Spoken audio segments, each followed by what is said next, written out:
Jinx as Scylla and Echo a sailor who enters the whirlpool.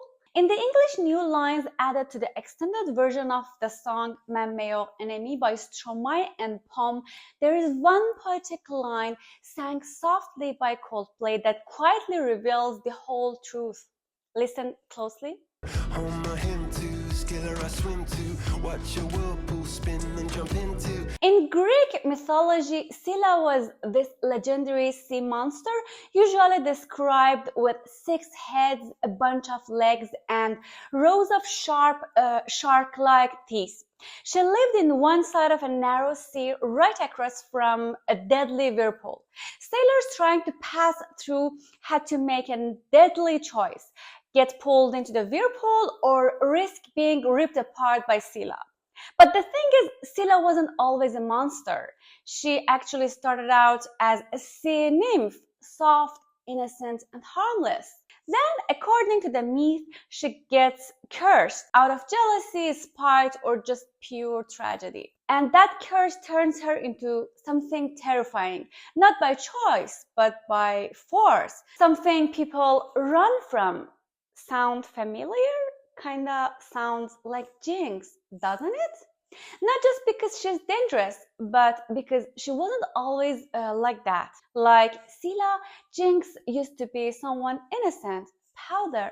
But after everything that happened, she became something people fear. And Echo? He is the sailor, the one who still tries to reach Jinx despite knowing the risk well, knowing she might pull him under. But part of him still sees Powder, the girl she used to be, and maybe that's why he jumps into the whirlpool anyway. I just want to talk to you, pal. Jinx. Now here is where my theory kicks in. Stromae said in an interview that this song was actually written before the animation was done, which means that the music and lyrics came first. So, if that's true, maybe the whole Scylla metaphor was actually planned. And maybe, just maybe, that's why Jinx's big, iconic weapon is shaped like a shark, because they always saw her as Scylla, a monster born from tragedy, a symbol of chaos, fear, and something lost. Was Jinx always meant to be Scylla? And honestly, I think we can see a lot of Scylla in Jinx. Her long blue hair, in some scenes it moves like sea creature limbs or tentacles, just like Scylla's, and it's blue, the color of the sea.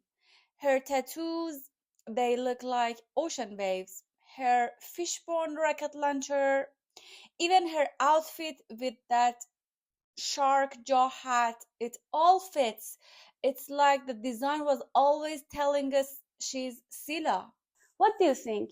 Was Jinx always meant to be Scylla? Let me know in the comments.